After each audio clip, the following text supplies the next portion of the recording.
Hello students, welcome back to my YouTube channel. मैं एलिश मदानी आज आपको समझाने वाला हूँ स्टैंडर्ड 10th का साइंस में से बायोलॉजी का पार्ट चैप्टर 7। चैप्टर 7 है control and coordination. Control and coordination, तो ये मैं आज आपको समझाने वाला हूँ। ठीक है, यहाँ पर आज हम लोग सीखने वाले हैं कि हम लोग कंट्रोल एंड कोऑर्डिनेट कैसे करते हैं। हमारी बॉडी के अंदर बहुत सारे फंक्शंस होते हैं, बहुत सारी चीजें होती है, तो कंट्रोल एंड कोऑर्डिनेशन वर्क कैसे करता है। जैसे आपको कभी कंट्रोल करने बोलते हुए कंट्रोल कर, ये कोऑर्डिनेट कर, आम कर, तैम कर, बट ये सारी चीजें होती क्या है, एक्चुअल में क्या होता है, आज पूरा हम इसको डिटेल में समझने वाले हैं। तो देखो, सबसे पहले कंट्रोल एंड कोऑर्डिनेशन क्या होता है उसकी एक डेफिनेशन समझते हैं। The living organism can maintain their state of their internal environment by adjusting against the surrounding and maintain their existence by control coordination। बराबर, कहने का मतलब कि कंट्रोल एंड कोऑर्डिनेशन लिखना वहां पर कि living organism can maintain their internal environment. अभी मान लो आप लोग को कहीं बाहर जाना है, तो आप लोग क्या करोगे, अपने आप को कंट्रोल करोगे, कोऑर्डिनेट करोगे कि मुझे यहाँ जाना है, ये जाना है। तो ये सारी वर्किंग जो हमारे बॉडी में होती है कि कोऑर्डिनेट करते हो कि मुझे यहाँ जाना है, वैसे जाना है, ऐसे जाऊंगा, गाड़ी लेके जाऊंगा, इस रास्ते से जाऊंगा, यहाँ से जाऊंगा, उसको देखते हुए जाऊंगा। तो ये सारी चीजें कैसे हो रही है, तो हम लोग एडजस्टिंग कर रहे हैं। दूसरा एक नॉर्मल सा एग्जाम्पल देता हूँ आपको। आपको कहीं बाहर जाना है और बारिश हो रही है ना। आज बहुत सारे एरियाज में देख रहे हो तो बारिश ज्यादा हो रही है। तो बारिश में आप क्या करोगे, रेनकोट पहनोगे। सुबह में ठंडी पड़ रही थी तो स्वेटर पहन लिया था। तो ये सब कहां से आ रहा है, कंट्रोल एंड कोऑर्डिनेट कर रहे हो ना, अपने बॉडी को आप कोऑर्डिनेट कर रहे हो। हमारे बॉडी के अंदर हम कोऑर्डिनेट कर रहे हैं, तो इसकी वजह से ये सारी चीजें हो रही। जैसे मुझे कोई कोऑर्डिनेशन, अभी नॉर्मल एग्जांपल है, मेरा स्टाइलस था मेरे हाथ में, मुझे स्टाइलस लेना है, तो मैंने क्या किया, अपने कोऑर्डिनेट किया कि मुझे ये स्टाइलस उठाना है, मुझे ये स्टाइलस चाहिए, बस दैट्स इट। तो उसको हम लोग बोलेंगे कंट्रोल एंड कोऑर्डिनेशन। मतलब कोऑर्डिनेट हुआ, कंट्रोल हुआ और मैंने उठा लिया, दैट्स इट।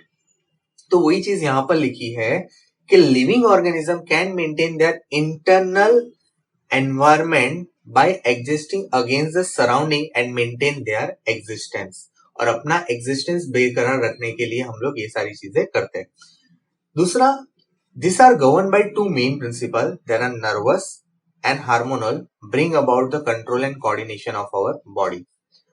तो ये क्या होते हैं, तो देखो, हमारे जो कंट्रोल एंड कोऑर्डिनेशन है वो दो चीज की वजह से चलता है। एक है नर्वस सिस्टम और दूसरा है हार्मोनल सिस्टम। अब ये नर्वस सिस्टम और ये हार्मोनल सिस्टम क्या है, तो हमारे बॉडीज में आपने सुना होगा देयर आर मेनी नर्व्स, है ना। हमारे बॉडीज में बहुत सारी नर्व्स है। तो ये सारी नर्व्स हमारे बॉडी के अंदर कंट्रोल एंड कोऑर्डिनेट करती है, जो फास्ट करती है। ये भी हमारे बॉडी को कंट्रोल एंड कोऑर्डिनेट। तो हार्मोन क्या है, हार्मोन मान लो कि केमिकल प्रोटीन है जो हमारे बॉडी के अंदर रहता है। केमिकल्स होते हैं जो पर्टिकुलर उस चीज को टारगेट करते हैं, किसको, पर्टिकुलर ऑर्गन को टारगेट करते हैं, पर्टिकुलर उसको टारगेट करते हैं, जो केमिकली चेंज लाते हैं। इसका काम कैसा है पता है, इसका काम है इलेक्ट्रिकल इंपल्स से चलता है। मतलब मान लो अभी मुझे कोई चीज करनी है, मेरे को यहाँ से यहाँ जाना है, मूवमेंट देना है, तो ये पूरा नर्वस सिस्टम मेरा काम करेगा। लेकिन हार्मोन्स क्या होंगे, हार्मोन्स केमिकली काम करेंगे, केमिकली काम करेंगे और स्लोली काम करेंगे। अब आपको डिटेल में समझाता हूं। जैसे आपका ग्रोथ होता है, तो ऐसा थोड़ी होता है कि 1 साल का हुआ तो इतना हो गया, 2 साल का हुआ तो इतना हो गया ना। धीरे धीरे धीरे धीरे आपका ग्रोथ होता है। तो ये जो केमिकली जो धीरे धीरे हमारे बॉडी के अंदर दूसरे ग्रोथ आते हैं, जैसे कि हम लोग का जो ग्रोथ है, जैसे मान लो ये फिंगर्स है, तो क्या वो कितना सिमेट्रिकली ग्रोथ हो रहा है इसको, है ना, एकदम अच्छे से। तो ये सब कौन करता है, ये हार्मोनल। कितनी बार आपने सुना होगा हार्मोनल इम्बैलेंस हो गया तो किसी का हाथ ग्रो नहीं हुआ, या किसी का कोई प्रॉब्लम हो गई, या फिर हार्मोनल ज्यादा सिक्रीट हो गए तो पिंपल्स आ गए। तो ये सब हार्मोनल चेंजेस है कि धीरे धीरे सेकेंडरी सेक्सुअल कैरेक्टर का डेवलप होना हार्मोनल चेंजेस में। ठीक है, तो ये सारी चीजें स्लोली स्लोली हमारे बॉडी के अंदर होती है, जो हार्मोनल की वजह से होती है। और जो नर्वस सिस्टम है, जो हम लोग को काम करना है, जैसे कि हम लोग को कहीं जाना है, कहीं कुछ करना है, तो ये नर्व्स काम करेगी, नर्वस कोऑर्डिनेशन करेंगे हम लोग। तो मुझे ये चीज चाहिए, मुझे मेरा लैपटॉप से काम करना है, मुझे आज वीडियो निकालना है। तो ये सारे नर्वस सिस्टम है जो इलेक्ट्रिकल इंपल्स पे, जैसे कि कोई चीज है, गर्म है, टच कर रहा हूं तो फील हो रहा है, ये मेटल है, ये कोई टेबल है, कुछ भी, मतलब कहीं पर भी किधर भी टच कर रहा हूँ तो कोई भी फील कर रहा हूँ, तो ये सारी नर्वस है। लेकिन हार्मोनल कैसी, स्लोली स्लोली जो हमारे बॉडी के अंदर ग्रोथ करवाते हैं। ठीक है, तो ये पहले आज हम लोग नर्वस के सिस्टम के बारे में समझेंगे, फिर हार्मोनल सिस्टम के बारे में समझेंगे।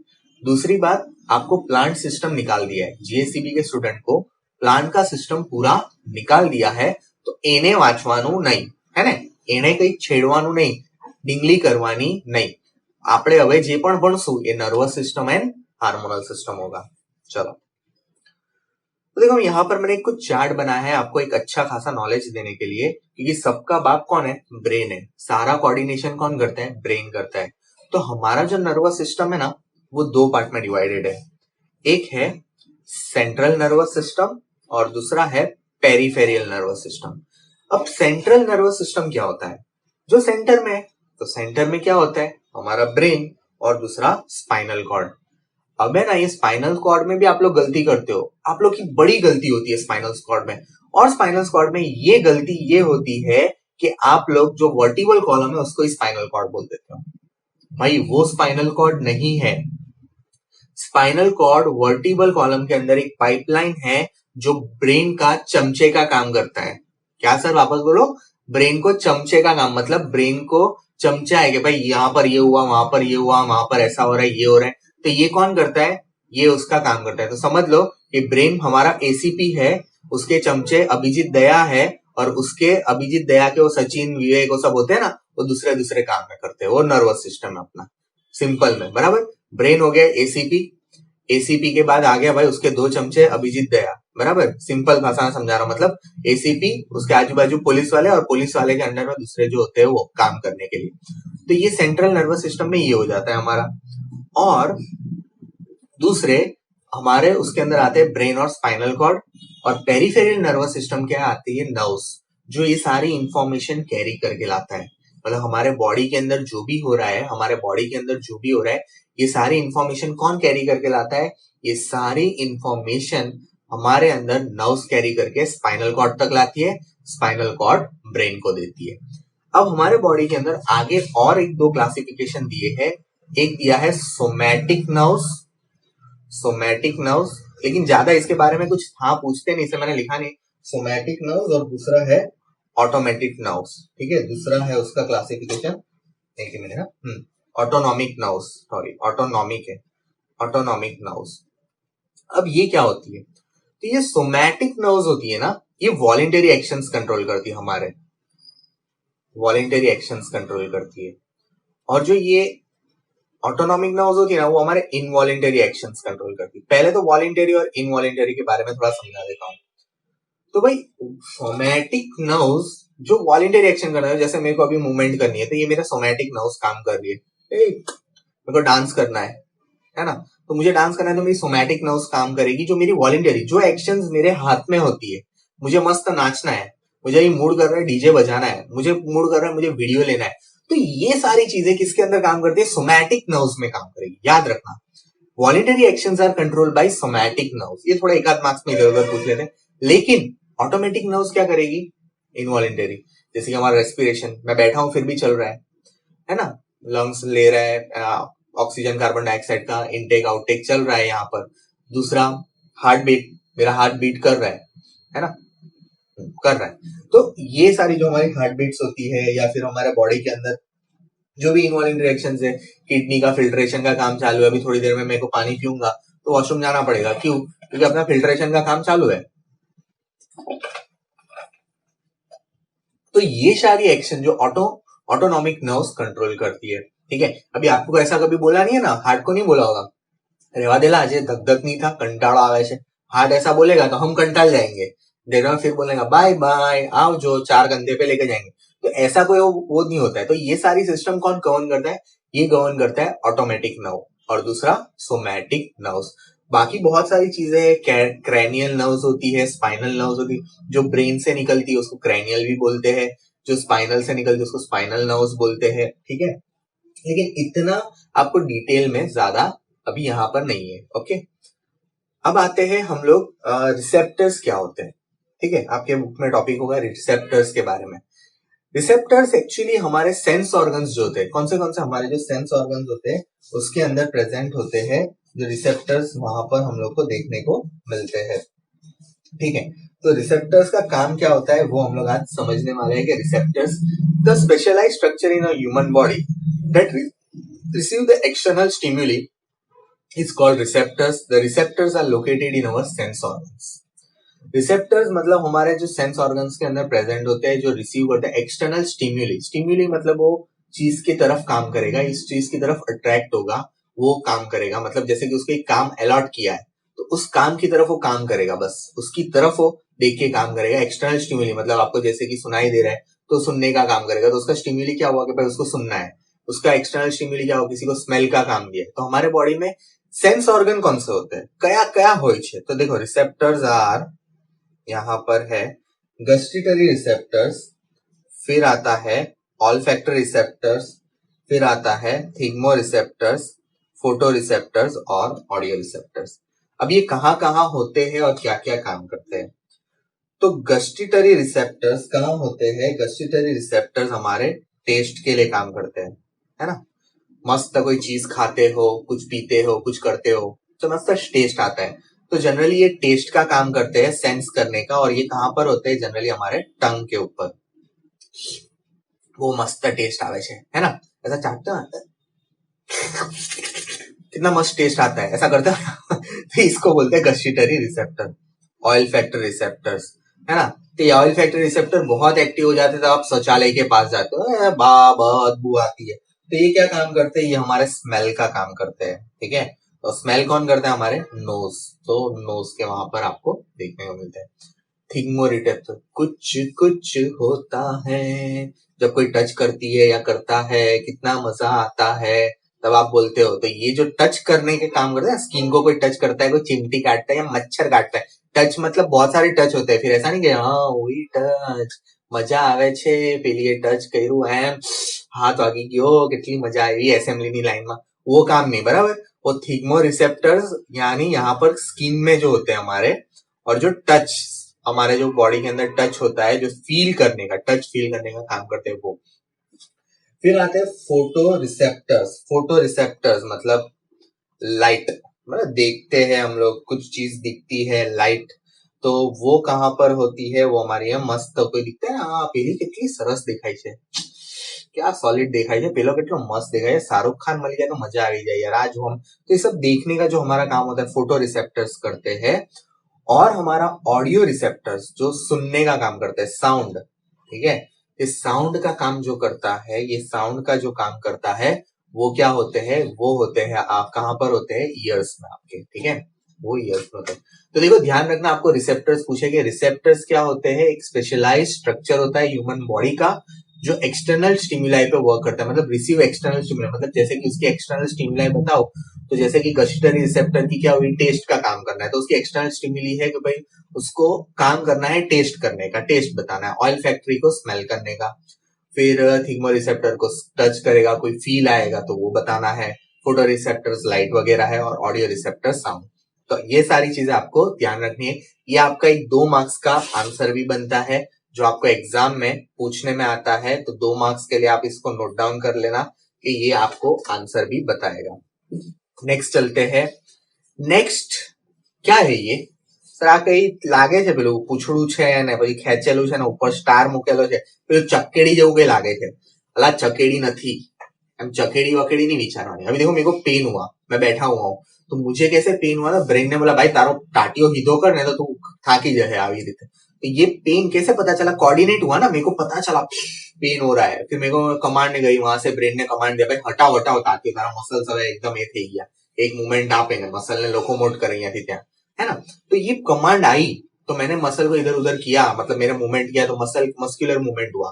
तो ये जो अभी होने वाला है, ये जो लाइव एग्जांपल में दिया, ये करता कौन है? तो नर्व्स करती है। और नर्व्स के अंदर होता क्या है? न्यूरॉन्स होते हैं। 9th में आपको बताया होगा, जिसने ही पढ़ाया था, अभी तो मैंने 9th पढ़ा है नहीं आपको। तो 9th के अंदर होता है कि neurons, the nerves are made up of neurons. तो मैं यहाँ पर आपको एक न्यूरॉन का बताने वाला हूं। एक न्यूरॉन का चीज बताना, जैसे मेरी सोमैटिक नर्व्स चल रही है, अभी मूवमेंट दे रही है ना। तो एनिमल नर्वस सिस्टम, ये हमारा मतलब ह्यूमन का ही समझो, हमारे अंदर ही है।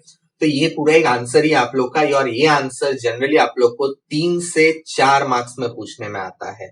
ध्यान से देखना, ये आंसर आपको 3 से 4 मार्क्स में पूछने में आता है। देखो सबसे पहले तो आपको बताने का इसके अंदर क्या क्या है। तो देखो, the information acquired at the end of the dendrite tip of the nerve cell set off two chemical reaction that creates an electric impulse. जैसे मैंने बताया था कि जो हमारी नर्व्स होती है, नर्वस सिस्टम जो होता है, वो किस पे वर्क करता है, वो वर्क करता है इलेक्ट्रिकल इंपल्स पे। अब ये फंक्शन कैसे होता है कि भाई यहां से सपोज के उसको कुछ आया, मस्त कुछ सिग्नल आया, तो वो सिग्नल यहाँ से लेगा, तो देखो, और फिर जैसे ही यहाँ पर आएगा एक केमिकल रिएक्शन होगा और यहाँ से इलेक्ट्रिकल इंपल्स निकलेगा। चल चल चल चल चल, इलेक्ट्रिकल इंपल्स निकला है ना, red colour electrical. The impulse reaches from the dendrite to the action, मतलब ये टिप, डेंड्राइट क्या है, टिप ऑफ द न्यूरॉन है, टिप है, टिप से निकल के reaches along the nerve ending, और एक्सॉन से होते हुए, ये जो लॉन्ग स्ट्रक्चर होता है इसको बोलते हैं एक्सॉन, तो एक्सॉन से होते हुए वो कहां पर जाएगा, वो जाएगा अपना नर्व एंडिंग पर। अब नर्व एंडिंग पर क्या होगा, अब एक से दूसरे को देना पड़ेगा, है ना, एक वाले से दूसरे वाले को देना पड़ेगा, तो वहां पर एक छोटा सा गैप होगा, nerve ending axon 1 neuron and the dendrite tip of next neuron. मतलब वो अब क्या करेगा, एक दूसरे, मतलब इसके हमारे बॉडी में बहुत सारे न्यूरॉन्स होते हैं, एक न्यूरॉन्स के साथ दूसरे न्यूरॉन को कनेक्टेड करेगा।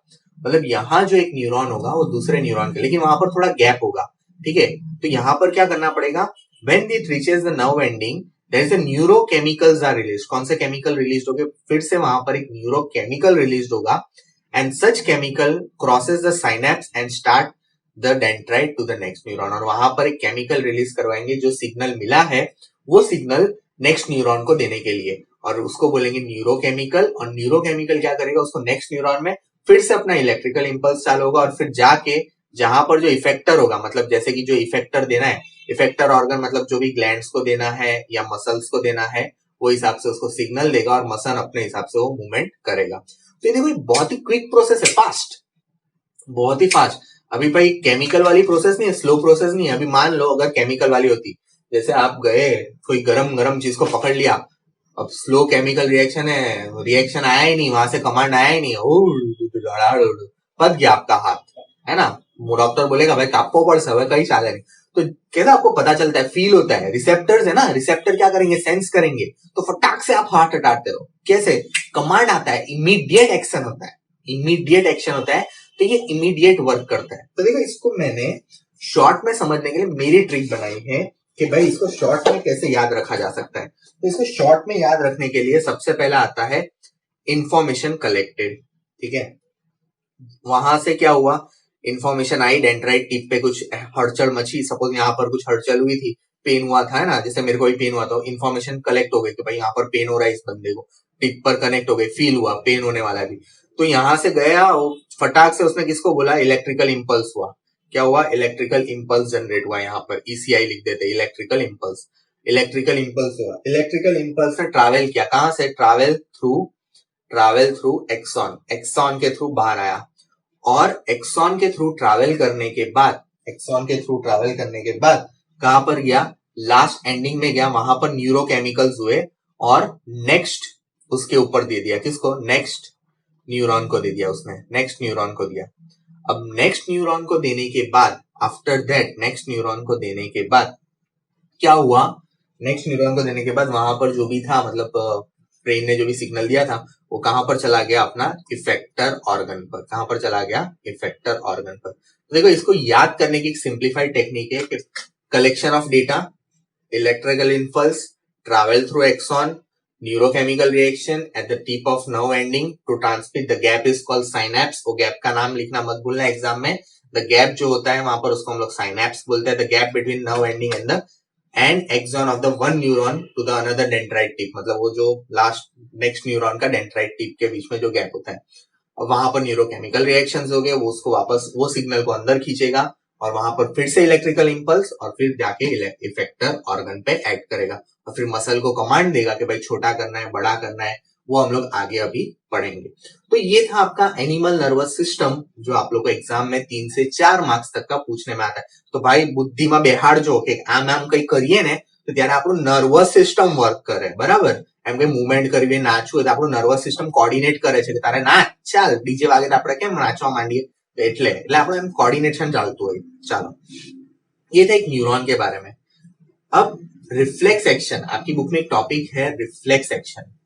हाँ શું થાય? रिफ्लेक्स एक्शन થતું હોય, रिफ्लेक्स अटैक इमीडिएट, वो मैं बताता हूँ.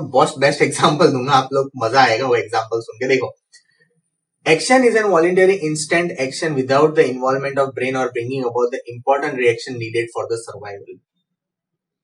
क्या बोला है? A reflex action is an involuntary instant action, means जहां पर भी involuntary instant action without involvement of brain, brain का इन्वॉल्वमेंट नहीं होगा, लेकिन उधर इंस्टेंट रिएक्शन दे रहे हो आप, इंस्टेंट रिएक्शन दे रहे हो नीडेड फॉर द सर्वाइवल, बराबर? अब भाई यहाँ पर कुछ एग्जांपल्स लिखे हैं. रिमूवल और विड्रॉवल ऑफ हैंड और a leg when anything sharp touches and hot touches unknowingly. अब इसके वहां ना मेरे को बहुत ही एक अच्छा एग्जांपल याद आ रहा है. આપણે છે ને ક્લાસમાં કરેલું હોય, બધા જ કરતા હોય. આપણે એમ ગુજરાતીમાં જરા સમજી લેશું, એને બધા જ કરતા હોય. એટલે ગર્લ્સનું નહીં ખબર, હું બોયઝ તો આવી મસ્તી કરતા જ હોય ને થયું જ હોય બધા હાથે. આપણે એમ રીડિંગ માટે ઉભા કરે આપણને, રાઈટ? આપણે કોઈ રીડિંગ કે લેશે ખડા કરે, ગુજરાતીમાં ગપ્પા પડે વધારે, રીડિંગ માટે ઉભા કરે. આપણે જે પાછળની બેન્ચ વાળા ને કઈ રાઉન્ડર મૂકી દઈએ કે વાગે, પછી જયારે આપણે બેસવા જઈએ ને તો ભાઈ વાગે ને એમ, તો એ જે ઇન્સ્ટન્ટલી તમે રિએક્શન આપો ને, થોડી વાર માટે જે ઇન્સ્ટન્ટ રિએક્શન આપ્યું ને ફટાક દઈને, કેમ કે એનીથિંગ દેટ શાર્પ ટચેસ, કે કઈ ઘોંચે છે, કોઈ ઘોંચે તો એકદમ જે ઇન્સ્ટન્ટ રિએક્શન, જ્યાં પર બ્રેન નું નહીં, ડાયરેક્ટ સ્પાઇનલ કોર્ડ નું. તો આ જે મેસેજ આવેલો ને સ્પાઇનલ કોર્ડ થી આવેલો હોય, સટ્ટાક દઈને ત્યાં રિલે નર્વ્સ હોય જે ફટાક દઈને બીજો મેસેજ મોકલી દે કે ભાઈ હટાવો, એ બધું વાગે છે તા, હે ને? એટલે થોડું ફટાક દઈને જે રિએક્શન આવેલું હોય ને, એમાં કઈ ઇન્વોલ્વમેન્ટ ઓફ બ્રેન નહીં હોય, એમાં સ્પાઇનલ કોર્ડ થી જ મેસેજ આવી જાય કે ભાઈ તું હટાવ, આ બો એમ, હે ને? તો એમ હટી જા. તો આ જે પ્રોસેસ કહેવાય ને એને રિફ્લેક્સ એક્શન કહેવાય. એમ બ્રેન ને ખબર પડે, પણ થોડી વાર એને, જેમ કે એક એક્ઝામ્પલ આપું કે આગ લાગી હોય તો તમે ફાયર બ્રિગેડ ને ફોન કરો કે આગ બુઝાવા જાઓ, તો પહેલા તમે આગ બુઝાવા જાઓ ને ભાઈ, પાણી નાખવા જશો કે ભાઈ फायर कंट्रोल में आ जाए. तो जब फायर તમારી કંટ્રોલમાં લાવી હોય, પહેલા તમે ફાયર કંટ્રોલ લાવો, પછી થોડી વાર રહીને ફાયર બ્રિગેડ ભાઈ આવ આવ. તો એવી રીતે કામ કરે છે કે ભાઈ બ્રેન ને તો કહેશે તો ખરો, પણ સ્પાઇનલ કોર્ડ એની હિસાબે એક્શન બી લઈ લેશે કે ભાઈ હટી જા, કે भाई ब्रेन थोड़ी बार एक्शन आया दाव तो आपको खून खून निकली गेलू હોય. तो एवा जो रिएक्शन था ना, मतलब उसमें जो ऐसे रिएक्शंस होते हैं ना कि भाई जो शार्प एजेस को हटा देना या अननोइंगली उसको टच हो जाते हैं, तो वो जैसे कफिंग और स्नीजिंग, कफिंग स्नीजिंग યોની એટલે બગાસા આવે. હવે આપણા કંટ્રોલમાં છે ભાઈ, કેટલો સાહેબ પેલો કેટલો મસ્ત ભણાવતો હોય ક્લાસમાં, આપણા બગાસા ખાતા હોય તો નહીં ચાલે ને. તો એવું બી એમ કે યોનિંગ બી થવા લાગે. પછી સ્નીઝિંગ, છીક આવી, લાઈનમાં ઉભેલા અહીંયા છીક આવી જાય તો 70 જણા આપણને જોયા કરે, હા કોરોના થઈ ગયો. એવું નહીં, પણ આપણા કંટ્રોલમાં છે જ નહીં. जो चीज अपने कंट्रोल में है ही नहीं, तो how is it that possible? Coughing આવી કે ખાંસી છે મારા કંટ્રોલમાં, એમ તો મેં હમણાં એમાં કંટ્રોલમાં જ ખાધી, જાણી જઈને ખાધી, પણ અમુક વખત એવું થાય કે ભાઈ ખાંસી આવી જાય. હવે મને તરસ લાગી તો મને થોડી ખબર છે. હવે ડાયફ્રામ નું મેં તમને સમજાવેલું, ડાયફ્રામ મુવમેન્ટ આપ્યા જ કરે, હે ને? તો એ બધું જે વસ્તુ છે રિફ્લેક્સ એક્શન થી ચાલ્યા જ કરે કે અમુક વાર તો આ બધી વસ્તુ જે છે, જે રિફ્લેક્સ એક્શન જે ઇમિડિયેટ કોઝ પર હોય, ઇમિડિયેટ એક્શન લેવાનું હોય, દેટ આર રિફ્લેક્સ એક્શન.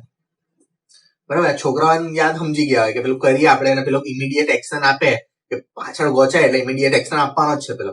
તો ત્યાં જે વર્ક મેકેનિઝમ ચાલે ને, એ મેકેનિઝમને मतलब वो मैकेनिज्म को क्या કહેવાય? રિફ્લેક્સ આર્ક બોલते हैं. That mechanism is called reflex arc. Gujarati try કરું છું, બાકી બાગા પડે તો મને નહીં કહેતા, હે ભાઈ, સમજી લેજો જરા, મારી ગુજરાતી તમારા જેવી જ છે. The nerve path involve in the reflex action quick response is reflex arc. मतलब जो પેલો પાથ બને, देखो मैं समझाता हूँ. જો સપોઝ અહીંયા તમે એક્ઝામ્પલ એવો નહીં લેવાય, કે સાહેબ આવા એક્ઝામ્પલ આપે તો એના કરતા તમે ગરમ પાણીનો લીધો હોય. મસ્ત આપણે એમ મેગી બનાવતા હોય, એટલી ભૂખ લાગેલી હોય કે એકદમ તડકતી ફળકતી ભૂખ લાગેલી હોય આપણને, હમણાં જ ખાઈ લો, સાલું બહુ ભૂખ લાગેલી છે. તો હવે આપણે એમ ઘણી વખત સાણસી નહીં મળે, सांसी नहीं मिलो. सांसी क्या है इंग्लिश में? क्या बोलते? चीप, क्या बोलते वो जिससे उठाते हो यार, सांसी बोलते उसको. तो सांसी नहीं मिलेगी. तो सांसी नहीं मिलेगी तो क्या करोगे आप? सट्टाक देके मतलब फास्टेस्ट एक्शन लेने की ट्राई करोगे, बराबर? तो आप लोगों को गरम गरम अगर पकड़ लिया तो उससे क्या होगा, देखो अब जो ये ध्यान देना, अब समझने लायक है. तो यहाँ से एक पाथ जाता है और वो जाएगा और कहां पर कनेक्टेड रहेगा, यहाँ पर स्पाइनल कॉर्ड पर, और स्पाइनल कॉर्ड से फिर से एक आएगा that is called motor neuron. तो ध्यान रखो कि जो हमारे एक्शन से, मतलब जहां से हीट पेन, देखो रिसेप्टर कौन सा है, रिसेप्टर है हम लोग को फील करा रहा है, स्किन थीमो रिसेप्टर्स है। तो यहाँ पर पेन हुआ कि पता चला कि गर्म लग रहा है, तो हमारे बॉडी से जो स्पाइनल कॉर्ड तक सिग्नल लेके जाता है वो होता है सेंसरी न्यूरॉन। ये पूछते हैं एग्जाम में कि हमारे बॉडी से, मतलब रिसेप्टर से जो न्यूरॉन लेकर जाता है एक्शन को, देता है सेंसरी न्यूरॉन, और जो एक्शन लेकर आता है स्पाइनल कॉर्ड से फिर से लेकर आता है हमारे बॉडी तक, मतलब वो मसल तक, भाई हटा बहुत गर्म मगज का है, वो गर्म है, तो वो बोलते हैं मोटर। तो ये जो पाथ बना ना, ये जो कर्व बना है रेड कलर का, उसको बोलते हैं रिफ्लेक्स आर्क। ठीक है। अब दूसरा है सर ये रिले। क्या होता है रिले? ये होता है कि कनेक्टर है और ये ना नर्व्स हम में से जोड़े में वर्क करते हैं, जोड़े में होते हैं वो लोग, गर्लफ्रेंड बॉयफ्रेंड होते हैं। तो देखो एग्जांपल देता हूँ, मान लो कि ये बॉयफ्रेंड है, उसका सेंसरी न्यूरॉन, और मोटर न्यूरॉन उसकी गर्लफ्रेंड है। तो एक बॉयफ्रेंड है एक गर्लफ्रेंड है, तो भाई उसके बीच में ना एक मीडिएटर होता है जो बेचारा पीसता रहता है, दोनों के झगड़े सॉल्व कराएगा, दोनों का। तो रिले मतलब आपको पता होगा, रिले वो बीच वाले का काम क्या होता है, इसकी चिट्ठी उसके सर, इसका मतलब जो भी रिस्पॉन्स आ रहा है वो इधर उधर बांटते रहेगा। यहाँ से गर्म का आएगा तो बोलेगा भाई नहीं नहीं हटा हटा, तो ये रिले वाला काम करेगा। या तो रिले में आपने देखा होगा कि वो पास ऑन करते रहता है बस, तो मैसेज पास ऑन का काम कौन करता है, रिले न्यूरॉन करता है। लेकिन आपको गर्लफ्रेंड बॉयफ्रेंड वाला जल्दी याद रहेगा कि बॉयफ्रेंड और फिर गर्लफ्रेंड, तो ये रिले न्यूरॉन क्या करेगा, बॉयफ्रेंड को पूछोगा तो मोटर को बोलेगा भाई तेरे उसको ये हो रहा है, तो मोटर भाई हटा एक्शन ले उस पे, है ना। तो ये काम इसका होता है, और ये जो पाथ बनता है उसको बोलते हैं हम लोग, क्या बोलेंगे, इसको बोलेंगे रिफ्लेक्स आर्क। चल भाई આવ્યું ખરું, આ કે આપણે જે સમજવાનું છે, આવે કે અહીંયા સ્ટ્રક્ચર આવ્યું ખરું। One of the most important topic, और वो जो इसके पहले जो समझाया, हाँ ये रिफ्लेक्स आर्क, उसके जरा बताओ कि ये सारी चीजें आप लोग को 2-2 मार्क्स वाली हैं, जो छोटे छोटे क्वेश्चन आते हैं उसमें 2-2 मार्क्स में ये सारी चीजें पूछते हैं। तो ये सारी चीजें आप लोग ध्यान रखना, नहीं तो एग्जाम में बोलोगे सर ने बताया नहीं था। तो ये सारी चीजें ध्यान रखना, 2-2 मार्क्स की है। अब पढ़ना है ये कंपनी का जो मालिक है, बराबर, ये मेन मैनेजर है अपनी कंपनी का, जो अपने को कंट्रोल कोऑर्डिनेशन में हेल्प करता है, सबका बाप क्या है, ब्रेन। ब्रेन अपने को अपनी बॉडी में हेल्प करता है पूरा काम करने के लिए। तो करता कैसे है, क्या क्या उसके पार्ट है, क्या क्या उसके स्ट्रक्चर है, उसके बारे में आज मैं आपको पूरा समझाने वाला हूं। तो देखो शुरू करते हैं सबसे पहले ह्यूमन ब्रेन, मगज कितना कॉन्विलेटेड है, एकदम ऐसा फीलिंग नहीं आती जरा अच्छी खासी अंदर से सुनते हैं तो देखो अपना जो ब्रेन होता है ना, 2 हेमिस्फीयर है। मतलब आपके सामने जो दिख रहा है, नहीं तो आके ऐसा बोलोगे सर तो कोई अर्धू सर्कल दिखाइए, भाई आप देखो ऐसा होता है, मेरे हैंड मूवमेंट को देखना, जरा मेरा फोटो भी देख लेना दाढ़ी वाला। तो ये जो ऐसा होता है ना, इसको ऐसा डिवाइड करो। तो ये जो पार्ट है ना, अभी आपको बीच का पार्ट दिखा रहा है, बीच का बंदर दिखा रहा है, अंदर का सब स्ट्रक्चर दिखा रहा है, तो उसको बोलते हैं ब्रेन। अब brain is the highest coordinating centre of the body. क्या है हाईएस्ट कोऑर्डिनेटिंग सेंटर? क्यों बोला है मैंने कि भाई सबका बाप है ना, घर में जो बोलेगा वो चलेगा, तो बस ये जो बोलेगा वो चलेगा। मैंने बोला ये नहीं तो ये नहीं, फिर उसने बोला ये करने का तो करने का, बोले પછી घर કોઈનું બી હોય એના બાપનું જ ચાલે, બરાબર। तो बस तो ये हाईएस्ट कोऑर्डिनेटिंग सिस्टम है ये सेंटर का, भाई यही बोलेगा वैसा જ होगा। પણ તમારા ઘરમાં કોઈનું બી ચાલતું હોય, પણ જે કે પછી જે હાઈએस्ट કોઓર્ડિનેટર કહે કે આ થવું જોઈએ એટલે થવું જ જોઈએ પછી બોડીની અંદર, બરાબર। હવે ब्रेन के આજે ધક ધક नहीं था तो પછી આપણે ધક ધક થઈ જવાનું, એવું नहीं है। बड़े ब्रेन का एक काम होता है कि भाई जो बोलता है वैसा कोऑर्डिनेट करते हैं सब। It is protected by cranium, a bony box in the skull, है ना। किससे प्रोटेक्ट होता है? Bony box protected by cranium, इसको हम लोग क्रेनियम बोलते हैं, cranium. And it is a bony box skull, that is खोपड़ी। खोपड़ी बोलो के ना, खोपड़ी ना। तो ये वो जो अपना ब्रेन होता है किसके अंदर? खोपड़ी के अंदर होता है, खोपड़ी प्रोटेक्ट करती है उसको। It is covered by 3 membrane, देखो 3 लेयर है यहाँ पर, 1 2 और 3। तो ब्रेन के कितने लेयर्स होते हैं? 3 लेयर्स है। आउटर लेयर देखो उसके अंदर है, ये 3 लेयर्स है, उसके बाद ब्रेन है। They are covered by 3 layer, और वो लेयर के बीच में गैप होते हैं, तो जो गैप होता है उसका नाम है मेनिंजेस। ये आपको एमसीक्यू का क्वेश्चन है। Space between the brain membrane is called meninges. क्या बोलेंगे उसको? उसको बोलेंगे हम लोग मेनिंजेस। तो ये आपका एमसीक्यू वगैरह बन जाता है, उस पर ध्यान रखना आप लोग। The space between the membrane is filled with a cerebrospinal fluid. क्या होता है वहां पर? वहां पर होता है cerebrospinal fluid that protect the brain from the mechanical shock. अब आपको समझाता हूं ये क्या होता है। આપણે ભાગતા હોય, આપણું માથું એમ ગમે ને એમ આપણે એમ ફળાય, ऐसे ऐसे करते हैं हम लोग कभी भी, तो हमारे ब्रेन को कोई इफेक्ट नहीं होता है, या शॉक अब्जॉर्वर का काम करता है। ये सेरिब्रोस्पाइनल फ्लूइड जो होता है वो क्या काम करता है, तो वो हमारे शॉक अब्जॉर्वर का काम करता है। तो एग्जाम्पल में पूछते हैं एक मार्क्स में, हमारे माइंड में जो सेरिब्रोस्पाइनल फ्लूइड होता है उसका काम क्या है, तो सेरिब्रोस्पाइनल फ्लूइड का काम है शॉक एब्जॉर्ब करना। क्योंकि आपको जैसे कि कोई बड़ी गाड़ी में फेंक दिया, मतलब आप कहीं जा रहे हो तब कम दुखी हो रही है, तो अपने दिमाग को इफेक्ट नहीं होती है ना, आप ठका जाते हो तो प्रोटेक्टेड है, स्कल वल उसको प्रोटेक्ट करता है।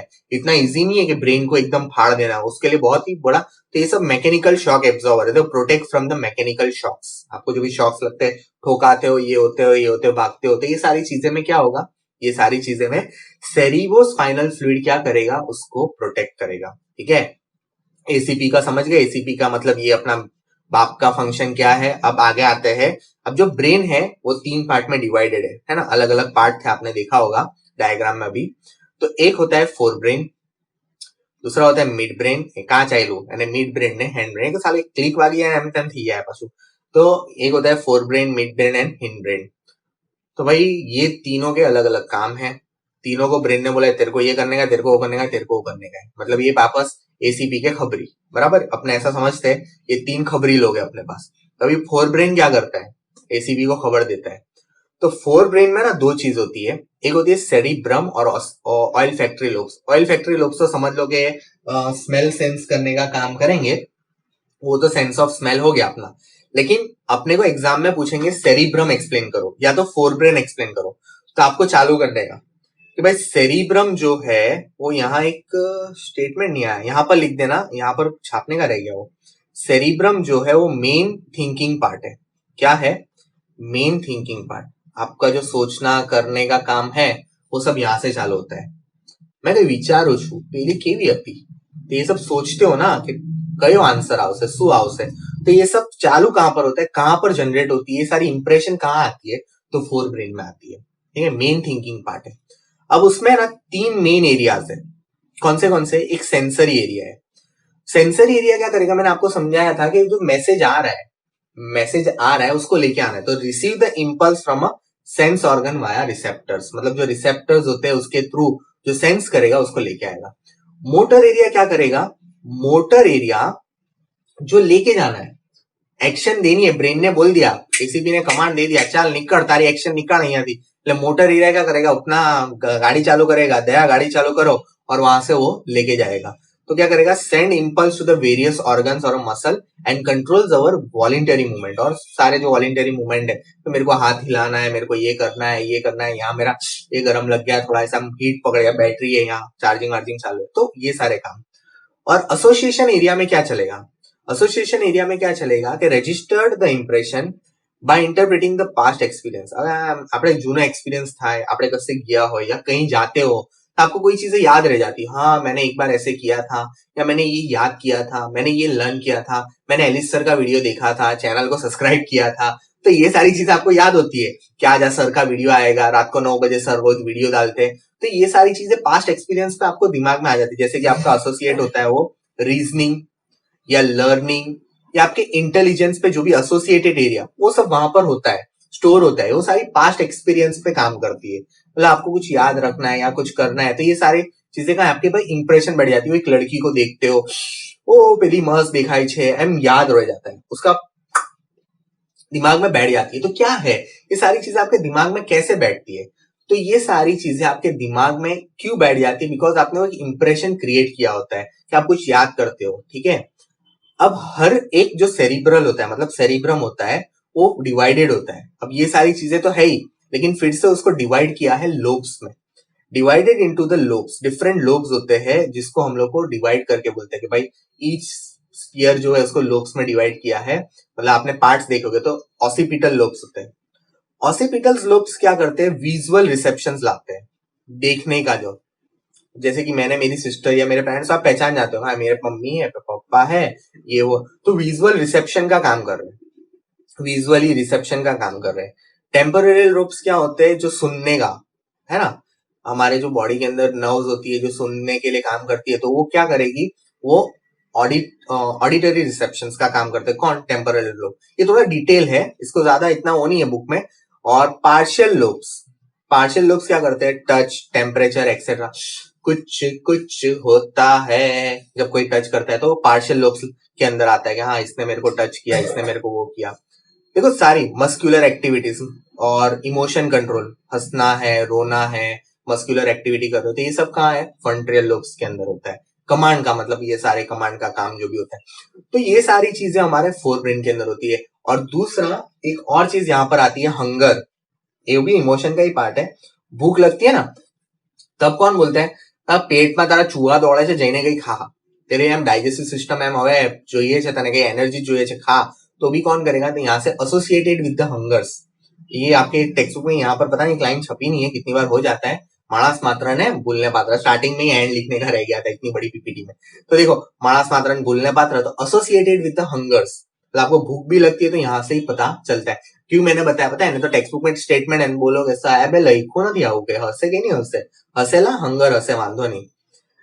अब ये था सारे वॉलेंटरी, और ये सारे क्या करेंगे, ये सारे करेंगे इनवॉलेंटरी। देखो ये मिड ब्रेन जो है वो हमारा इनवॉलेंटरी जो भी एक्शंस चल रहे बॉडी में उसके साथ एसोसिएट रहेगा। वो ब्रेन ने बोला ही है, मिड ब्रेन तेरा काम यही है, इनवॉलेंटरी फंक्शन बराबर चल रहा है कि नहीं देखा कर तू, बराबर। ब्रेन ने उसको काम दिया है, मिड ब्रेन ने, बराबर। ब्रेन के अंदर ये तीन, तो मिड ब्रेन पहले तो भाई बीच का बंदर है, जैसे मैंने बताया, फोर ब्रेन और हिंड ब्रेन के में, एंड कंट्रोल्स इनवॉलेंटरी एक्शन। हमारे बॉडी के अंदर जो भी सारे इनवॉलेंटरी एक्शंस होते हैं उसको क्या करेगा, वो कंट्रोल करेगा। जैसे कि ब्लिंकिंग हो गया, हमारा आई ब्लिंकिंग हो गया, फिर हमारा कोई इनवॉलेंटरी एक्शंस को कमांड दे दिया फटाफट, वो सारे काम कौन करेगा, ये हमारा मिड ब्रेन का काम चलता रहता है। इनवॉलेंटरी एक्शंस याद रखो इसमें से। Cerebellum controls and coordinate the muscular movement, maintain the body posture and दूसरा इक्विलिब्रियम। जैसे मैंने बताया हमारा मस्कुलर मूवमेंट्स जो भी काम करने हैं वो हिंड ब्रेन देख रहा है, अपने आप से देख रहा है। मेंटेनिंग बॉडी पोस्चर, अब देखो आपको ये बहुत बेस्ट एग्जांपल देता हूँ, पीके टल्ली, बराबर, पीधेले आदमी के साथ मस्त कभी देखना, तो पीधेला आदमी अपना बॉडी पोस्चर है ना मेंटेन नहीं कर सकता है, बराबर। पीके टल्ली हो जाता है, उसके बाद उसका जो सेरिबेलम है, वो सेरिब्रम था, ये सेरिबेलम है, सेरिबेलम काम करना बंद कर देता है। इसकी वजह से वो देखना कुछ पकड़ नहीं पाएगा, कुछ चला नहीं पाएगा, हिला डुला करेगा, बिकॉज इस सेरिबेलम पे असर पड़ता है। अल्कोहल जो होता है वो सेरिबेलम पे असर करता है और अपना बॉडी पोस्चर वो मेंटेन नहीं कर पाता। इसको आपको बेस्ट एग्जांपल मैंने दे दिया, पीधेला आदमी। आपको एक आंसर भी आता है, alcohol is harmful to drink. आगे एक चैप्टर आई थिंक कार्बन या मेरे को ध्यान नहीं है, हाँ उसमें ये कार्बन में ही है। तो अपना जो बॉडी पोस्चर है ना वो मेंटेन नहीं कर पाते हैं, तो ये जो हमारा बॉडी पोस्चर, हम खड़े हैं, हम देख रहे हैं, हम चल रहे हैं, हम व्यवस्थित मूवमेंट दे रहे हैं, मस्कुलर मूवमेंट हो रही है, सारी अच्छे से चल रहा है, तो ये क्यों हो रहा है, बिकॉज सेरिबेलम अपना कंट्रोल में है। सेरिबेलम अपना सीधा चल, बॉडी में से बोलेगा सीधा चल, एम चल, तेम कर, तो ये सेरिबेलम है। लेकिन अगर पिधेला आदमी होगा ना तो सेरिबेलम कंट्रोल में नहीं होगा। तो सेरिबेलम कंट्रोल में नहीं होगा मतलब सेरिबेलम क्या कर रहा है, काम नहीं कर रहा है, जिसकी वजह से उसका बॉडी पोस्चर मेंटेन नहीं रहता है। पॉन्स क्या करता है, हमारे ब्रीथिंग मूवमेंट्स पर काम करता रहता है। पॉन्स, उसके हैंड ब्रेन ने भी उसका मगजमारी रखा है पॉन्स की। पॉन्स क्या करेगा, इनवॉलेंटरी एक्शन, हमारी ब्रीथिंग चल रही है, हाँ चाले से सर, मान दो नहीं, चाले से। अभी ऐसा मैंने तो सांस रोक ली भाई, एक मूवमेंट के बाद आप सांस नहीं रोक पाओगे। मैंने सांस रोक ली ऐसा नहीं, ब्रीथिंग मूवमेंट अभी मैं बोल रहा हूँ फिर भी मेरी मूवमेंट चल रही है, कार्बन डाइऑक्साइड आउट आ रहा है, ऑक्सीजन इन जा रहा है, बराबर। और medulla oblongata control involuntary actions including blood pressure, salivation, I think spelling में कुछ लोचा है, देख लेना, सलाइवेशन एंड वॉमिटिंग। मानस मात्र बोलने पाता था, स्पेलिंग मिस्टेक था। तो देखो मेड्यूला ऑब्लोंगेटा क्या होता है, कंट्रोल्स द इनवॉलेंटरी एक्शंस। जैसे हमारा ब्लड प्रेशर हो गया तो वो कंट्रोल करता रहेगा। सलाइवेशन एक्चुअली वो सलाइवेशन आएगा। सलाइवेशन क्या होता है, सलाइवेशन होता है मस्त समोसा तड़ाता हो, गरम गरम भजिया, बारिश ने सीजन, मुंह में पानी आई साहब, तो बस तो आज ये जो हुआ ना, मुंह में पानी आया, चिकन मटन देख के जो पानी आता है, तो मुंह में जो सलाइवेशन आता है जिसकी वजह से मेड्यूला ऑब्लोंगेटा का वॉमिटिंग आपके हाथ में नहीं है, अचानक देखना बाहर आ जाएगी, तो क्यों, तो मेड्यूला ऑब्लोंगेटा भाई बस હવે મારાથી કંટ્રોલ નહીં, તો ડાયજેસ્ટિવ સિસ્ટમ રિવર્સ વર્ક કરવા માંડેલી છે, फेंकेगा बाहर, क्योंकि वो डाइजेशन सिस्टम के नहीं वर्क कर रहा था। तो ये सारी चीजें अपना ब्रेन करता है, बिकॉज ब्रेन जो है वो मेन फंक्शन है। अब ब्रेन को ये सारी चीजें लाकर कौन देता है? ब्रेन का भी कोई चमचा होगा ना, तो ब्रेन का चमचा होता है स्पाइनल कॉर्ड। तो ब्रेन के जो एंड पार्ट पे कनेक्टेड होता है, ब्रेन के सपोज ये ब्रेन है, उसके एंड पार्ट पे जो कनेक्टेड होगा वो होगा स्पाइनल पार्ट।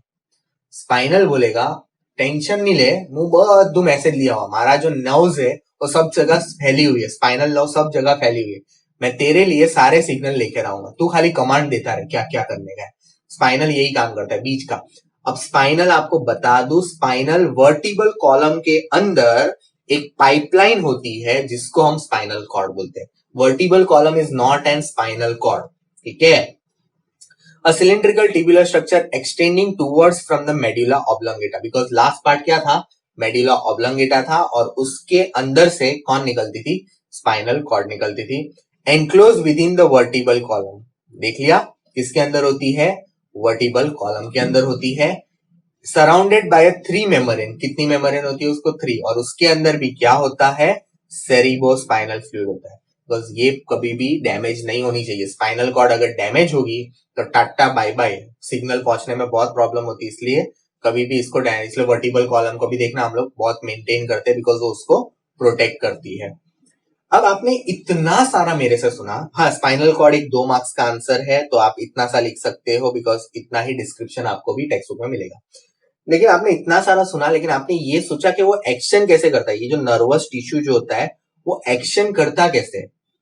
उसमें ऐसा तो क्या होता है कि जैसे कि भाई मैं यहां पर गया तो ये एक्शन कैसे हो रही है? उसके अंदर भी तो कुछ होगा ना, मसल सेल्स का जो एक्शन करने का तरीका होगा, तो वो तरीके को यहाँ समझते हैं। 3-4 थोड़ा सा ही है, कभी एग्जाम में आया नहीं है, एक भी बार नहीं पूछा है। A nerve impulse reaches the muscle cell, जहां से जो आएगा मसल सेल से, मसल सेल्स है स्पेशल प्रोटीन, उसके अंदर क्या होता है? एक स्पेशल प्रोटीन होते हैं which change their shape and arrangement in the cell in the response, मतलब अकॉर्डिंगली वो अपने रिस्पॉन्स के अंदर चेंज करेंगे। मतलब उसको बोला होगा कि हाथ उठा, तो मसल सेल्स क्या करेगा? अपने हिसाब से, अपना प्रोटीन की वजह से उसके अंदर जो होता है वो स्पेशल अरेंजमेंट करेंगे सेल्स के अंदर, अकॉर्डिंग टू द रिस्पॉन्स, अपने शेप और साइज में क्या करेंगे? चेंज करेंगे, and muscle cells become shorter. मतलब जो भी उसको रिस्पॉन्स होगा, जैसे हमको चलना है, कितनी बार क्या होता है कि हमारा मसल्स खींचा जाते हैं, तो उसका भी एक रीजन होता है, उसने अपना मूवमेंट कुछ ज्यादा ही दे दिया, तो वो एक मसल का खींचा जाने का एक मूवमेंट होता है। लेकिन जनरली वो चीज अलग है। यहाँ पर इतना समझो कि मसल सेल्स जो होते हैं उसके अंदर एक ऐसा प्रोटीन होता है जो उसकी शेप और साइज में चेंज करता है, उस हिसाब से हमारे मसल सेल्स क्या करते हैं? मूवमेंट देते हैं, कि हम लोग को मस्कुलर मूवमेंट होती रहती है, तो उसकी वजह से ही ये। लेकिन ये सब सारी इतनी फास्ट प्रोसेस है, फटाफट चलते रहता है। अब ये सारा आई थिंक अपना पूरा हुआ नर्वस कोऑर्डिनेशन, जो हमारे बॉडी के अंदर मैंने आपको समझाया, क्या क्या समझाया वो पूरा हो गया है। अब आते हैं हार्मोन्स पर। One of the most important topic है हार्मोन्स हमारे बॉडी का, ठीक है। तो एनिमल हार्मोन्स क्या होते हैं? तो हार्मोन सबसे पहले तो केमिकल मैसेंजर्स होते हैं। जैसे नर्वस कोऑर्डिनेशन क्या था? इलेक्ट्रिकल मैसेंजर, फटाफट टिक टिक टिक टिक। लेकिन हार्मोन्स क्या होते हैं? हार्मोन्स केमिकल वर्क करते हैं। तो देखो मैं डिफरेंस बता रहा हूं, तो वो फास्ट होगा, ये स्लो होगा। तो आपको डिफरेंस बिटवीन में भी अगर पूछते हैं कि difference between nervous system and hormone, तो आपको लिखने आना चाहिए। एक और आएगा इनवॉलेंटरी एक्शन, और दूसरा आएगा वॉलेंटरी एक्शंस। ये आपको टेक्स्ट बुक में मिल जाएगी, और ज्यादातर आपको सबको पता ही होता है, इसलिए मैंने इसके बारे में ज्यादा इधर मेंशन नहीं किया है, लेकिन बता देता हूं। दूसरा है the endocrine glands are produced by endocrine glands produce hormone production कौन करता है? प्रोडक्शन करता है एंडोक्राइन ग्लैंड्स। वहां पर हमारे पास आई थिंक ये सारे जो प्रोडक्शन का काम था वो ब्रेन के थ्रू रिसेप्टर वगैरह कर रहे थे। Hormones are the protein in nature. They are chemical messenger which are discharged by a ductless gland और endocrine gland. जो हम लोग हमारे internal glands होते हैं, जो ductless gland होते हैं, from which they target a particular organ. वो क्या करते हैं? particular organ को target करते हैं। ये क्या करते थे? नर्वस सिस्टम पूरी बॉडी में फैला हुआ है, लेकिन ये जो हार्मोन्स है वो पर्टिकुलर ऑर्गन्स को टारगेट करते हैं, जैसे कि हमारे टेस्टिस है जो टेस्टोस्टेरॉन प्रोड्यूस करता है। हमारे माइंड में हाइपोथैलेमस था, पिट्यूटरी ग्लैंड्स होते हैं, पिट्यूटरी ग्लैंड्स क्या करते हैं? वो ग्रोथ हार्मोन है, तो ग्रोथ को टारगेट करते हैं। तो मतलब पर्टिकुलर एक चीज पर वो लोग का टारगेट रहता है, फोकस रहता है, एंड इन्फ्लुएंस इट्स फंक्शन, और फिर उसका फंक्शन करते हैं, मतलब प्रमोट करते हैं उसको।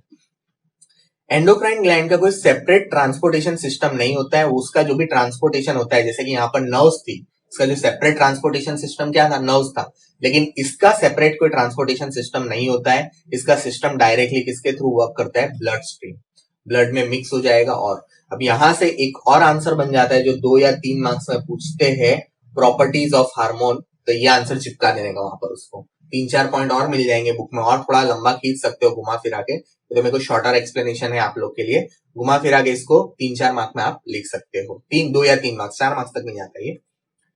अब देखो मैंने कुछ हार्मोन्स का लिस्ट किया है, कौन क्या काम करता है, एक डायग्राम आपकी टेक्स्ट बुक में देंगे और आपको बोलेंगे ये पूरा समझाओ, तो आपको मैंने 7 एक हार्मोन बताया। तो सबसे पहले आता है ग्रोथ हार्मोन। ग्रोथ हार्मोन का तो कौन सीक्रेट करता है, दैट इज पिट्यूटरी ग्लैंड, जो प्रमोट करता है growth in all body parts, मतलब हमारे बॉडी पार्ट, जैसे हम लोग छोटे थे वहां से लेकर इतने बड़े हो गए और बड़े होंगे और ग्रोथ आएंगे और दाढ़ी आएंगी मस्त, मतलब ग्रोथ, मतलब ये ग्रोथ की बात नहीं कर रहा हूं, हमारे हाथ बढ़ रहे हैं, सॉरी वो सेक्सुअल ग्रोथ अलग है, ये हम लोग ग्रोथ बात करें फिजिकल ग्रोथ के, हाथ बढ़ा, ये सब बढ़ गया, पैर बढ़े, हाइट बढ़ी, हम लोग दिखने में अच्छे दिखने लगे, कान बढ़ गए, तो ये जो सिमेट्रिकल ग्रोथ होता है पूरा, वो कौन करता है, पिट्यूटरी ग्लैंड्स करते हैं।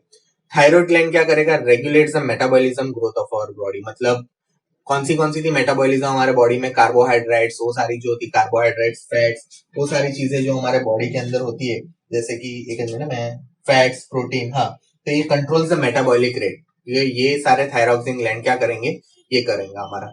इंसुलिन कहां पर कौन सीक्रेट करता है, पैंक्रियास, हमारे बॉडी में देखना शुगर लेवल जो कंट्रोल करता है, शुगर का बढ़ जाना, शुगर का कम हो जाना, तो ये सारी चीजें हमारे बॉडी में कौन मेंटेन करते हैं, पैंक्रियास, जिसके लिए सिक्रीशन इंसुलिन होता है, हार्मोन का नाम क्या है, इंसुलिन, तो पैंक्रियास क्या सीक्रेट करता है, इंसुलिन। टेस्टिस, बराबर, जो हमारे पेनिस के नीचे होती है, आपको पता होगा, और वो क्या सीक्रेट करता है, वो टेस्टोस्टेरोन सीक्रेट करता है, which regulates the male secondary sexual characteristics, है ना, सेकेंडरी सेक्सुअल कैरेक्टरिस्टिक्स, जैसे कि भाई हमारे पेनिस का इरेक्ट हो जाना और फिर दूसरे कैरेक्टरिस्टिक्स बढ़ना, दाढ़ी आना, ये सारी चीजें, तो ये सारी चीजें सेकेंडरी मेल कैरेक्टरिस्टिक्स, जो अडल्ट पीरियड होता है, प्यूबर्टी पीरियड होता है, आपको रिप्रोडक्शन में ज्यादा मैं इसके बारे में समझाऊंगा, अभी इतना समझ लो कि सेकेंडरी ग्रोथ होने लगती है बॉडी में। इस्ट्रोजेरोन, ये ओवरी या प्रोजेस्टेरॉन, दूसरा होता है प्रोजेस्टेरॉन, ये साला टाइपर ने बहुत मिस्टेक मारी है, बार लेना पड़ेगा उसको आड़े हाथ पर, प्रोजेस्टेरॉन, डोंट वरी, टाइपर भी मैं ही हूँ, अपने आप को ही सजा देनी पड़ेगी कि इतनी सारी मिस्टेक अच्छी नहीं है। तो प्रोजेस्टेरॉन ओवरी जो रहती है, जो एग्स होते हैं वहां पर ओवरी, तो फीमेल के अंदर सीक्रेट करता है, फीमेल का सेकेंडरी सेक्स ऑर्गन को डेवलप करता है।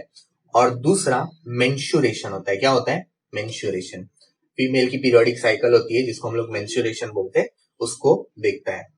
ये बहुत काम का है भाई, adrenaline, increase the blood, increase the heart beat और ब्लड प्रेशर। देखो ये आपको मैं एक सिंपल भाषा में अगर मैं समझाऊं, अगर आपकी फाइट हो जाती है, एक ही मिनट, हाँ, आपकी कहीं फाइट हो जाती है, मैंने लिख के रखा है, थोड़ा पॉइंट्स भूल नहीं जाओ, तो आपकी कहीं फाइट हो जाती है तो वहां पर इंक्रीज हो, मारने का, साले को ठोड़ डालने का एकदम, तो क्या होता है, एड्रेनालिन ग्लैंड्स एक्टिव हो जाते हैं, मतलब आपको डर लग रहा है, आपको कहीं भागना है, एक इंस्टेंट एनर्जी की जरूरत है, जहां पर फिर बहुत ही एनर्जी चाहिए तो ये ग्लैंड सीक्रेट करना चालू करेंगे, इंस्टेंट एनर्जी चाहिए आप लोग को, increase the blood rate, high blood pressure, ये सारी चीजें क्या करते हैं हमारे यहाँ पर एडिनालिन ग्लैंड काम करता है। रिलीजिंग हार्मोन है hypothalamus, regulates the secretion of hormone from pituitary gland. देखो ध्यान रखना, हाइपोथैलेमस क्या करेगा, रिलीजिंग हार्मोन, मतलब पिट्यूटरी को बोलेगा चल तेरा काम चालू कर ग्रोथ का। अब ऐसा थोड़ी कि लाइफ टाइम आपकी ग्रोथ होती ही रहती है, एक टाइम ऐसा आता है कि जहां पर ग्रोथ स्टेगनेंट हो जाती है, बिकॉज अगर ग्रोथ होती रहेगी, अगर हार्मोन्स का ज्यादा सिक्रेशन होगा तो डिसऑर्डर होगा, और अभी मैं उसके बारे में आपको पढ़ाने वाला हूँ, डिसऑर्डर के बारे में।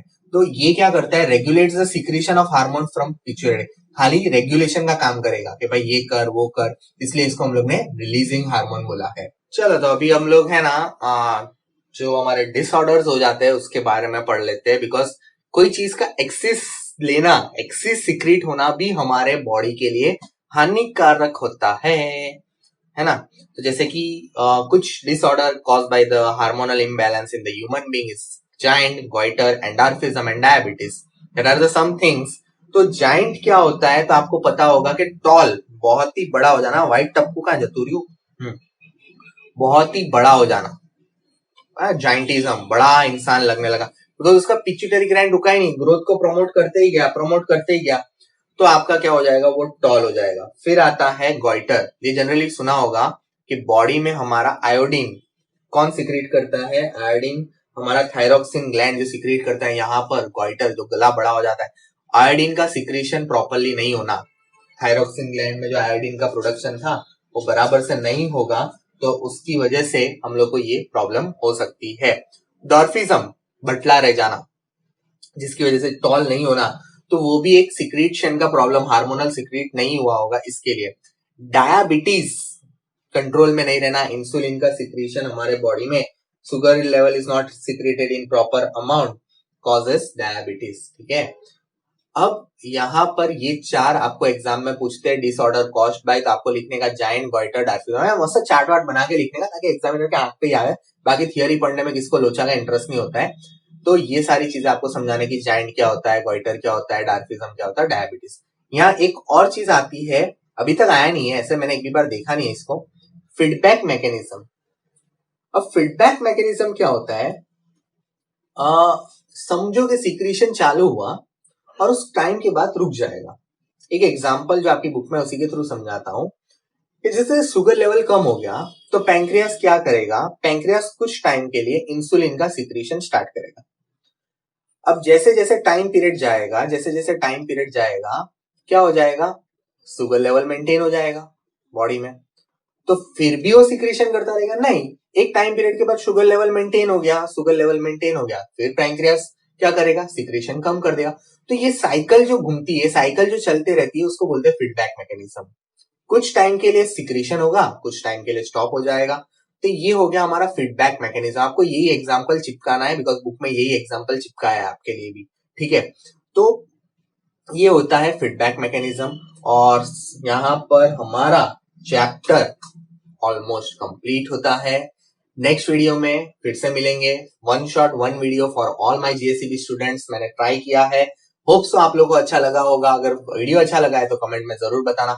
वीडियो काफी लंबा था, बोर ना हो इसलिए डबल लैंग्वेज में बात की है, थोड़ा अपने नुस्खे डाले हैं समझाने के लिए। तो कॉन्सेप्ट कैसा लगा था जरूर मेरे को कमेंट बॉक्स में कमेंट करके बताना, और बाकी तो आप लोग हो ही, इसको लाइक, शेयर, कमेंट, सब्सक्राइब जहां तक फैला सको वहां तक फैला देना। और इसकी पीडीएफ अगर चाहती है भाई तो जाके टेलीग्राम देख लो, टेलीग्राम पर मैंने लिंक दिया हुआ है डिस्क्रिप्शन में, और इसका टेलीग्राम चैनल का नाम है क्रिएट एजुकेशन क्लासेस। बब bye, next video next Friday शायद मैं फिर से एक नया वीडियो लेकर आ जाऊं। नेक्स्ट चैप्टर रहेगा अपना रिप्रोडक्शन, बायो कंप्लीट करूंगा, फिर मैं केमिस्ट्री या फिजिक्स स्टार्ट करूंगा। Bye bye, see you in the next video.